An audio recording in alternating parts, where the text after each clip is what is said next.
Hi అండి, నమస్తే. నేను మీ జయ. వెల్కమ్ టు మా ఇంటి విందు. ఈరోజు మరొక కమ్మనైన రెసిపీతో మీ ముందుకు వచ్చానండి. పాతకాలం నాటి వంకాయ వేపుడు. ఇది అమ్మమ్మలు నాయనమ్మలు చేసే విధంగా ఉంటుందండి. ఇది నేను మా నాయనమ్మ దగ్గర నేర్చుకున్నాను. మా నాయనమ్మ ఇలా చేసి పెడితే నేను మా తమ్ముడు గిన్నె అన్నం తినేస్తామండి ఈ విధంగా ఉంటే. సో అంత కమ్మగా ఉంటుంది ఈ రెసిపీ అనేది. ముందుగా ప్యాన్ పెట్టుకొని ప్యాన్లో 3 స్పూన్ల నూనె వేసి నూనె వేడైనాక తాలింపు దినుసులు వేయాలండి. ఇలా కలుపుకున్న తాలింపు దినుసులలో ఒక రెమ్మ కరివేపాకు, అలానే 1 కప్పు ఉల్లిపాయ ముక్కలు కూడా వేసి మగ్గనివ్వాలి. ఇలా ఉల్లిపాయ ముక్కలు దోరగా వేగిన తర్వాత నేను ముందుగా ఒక 1/2 కేజీ వంకాయల్ని ఇలా కోసుకొని ముక్కలు పెట్టుకున్నానండి. వంకాయ ముక్కలు రంగు మారకుండా ఉండాలంటే ఆ నీళ్ళల్లోనే 1 చెంచాడు ఉప్పు వేస్తే సరిపోతుంది. రంగు మారకుండా ఉంటాయండి. ఇలా వంకాయ ముక్కలు అన్నిటినీ కూడా వేసిన తర్వాత ఒక 5 నిమిషాల పాటు బాగా కలుపుకుంటూ ఉండాలి. ఇలా వంకాయ ముక్కలు ఈ విధంగా వేగిన తర్వాత 1 స్పూన్ ఉప్పు వేయాలండి. ఈ ఉప్పు కూడా బాగా వంకాయ ముక్కలకి పట్టే విధంగా ఒక 5 నిమిషాలు కలుపుకోవాలి.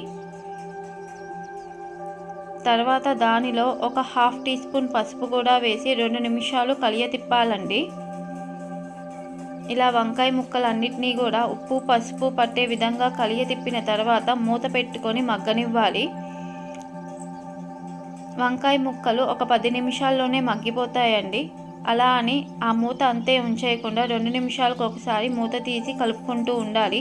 తర్వాత మిక్సీ జార్ తీసుకొని అందులో 1/2 కప్ పల్లీలు, ఒక 10 నుంచి 15 వెల్లుల్లి రెబ్బలు, ఒక 2 స్పూన్లు ధనియాలు, 2 స్పూన్లు జీలకర్ర, 10 నుంచి 15 జీడిపప్పు ముక్కలు, 2 స్పూన్లు ఎండు కొబ్బరి తురుము, 2 స్పూన్లు కారము ఇలా వేసుకొని గ్రైండ్ చేసుకొని ఉంచుకోవాలండి. తర్వాత మూత తీసి చూస్తే వంకాయ ముక్కలు అనేది మగ్గిపోయి ఉంటాయి. ఇలాగా మనం గరిటెతో మిక్స్ చేస్తే మెత్తగా అయిపోతాయండి. ఇలా ఈ కన్సిస్టెన్సీ వచ్చిన తర్వాత మనం ముందుగా రెడీ చేసుకున్న ఈ పల్లీ కారం కూడా వేసుకోవాలి. ఇలా వేసుకొని 2-3 నిమిషాలు బాగా తిప్పాలండి. వంకాయ ముక్కల్లోకి ఈ పల్లీ కారం అనేది ఇది అయ్యేంత వరకు కూడా బాగా తిప్పుకోవాలి. ఇలా బాగా కలిసిపోయిన తర్వాత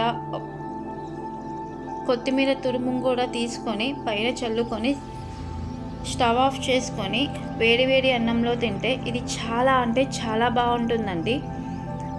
మన పిల్లలు చాలా ఇష్టంగా తింటారు ఈ రెసిపీ అనేది. సో ఈ రెసిపీ మీరు కూడా ఇంట్లో ట్రై చేసి ఎలా వచ్చిందో నాకు కామెంట్ రూపంలో చెప్పండి. ఈ రెసిపీ మీకు నచ్చినట్లయితే నా ఛానల్ని లైక్ చేయండి, షేర్ చేయండి, సబ్స్క్రైబ్ చేయండి. ఇలాంటి మరికొన్ని వీడియోస్ కోసం నా ఛానల్ని పక్కనే ఉన్న బెల్ ఐకాన్ని క్లిక్ చేయండి.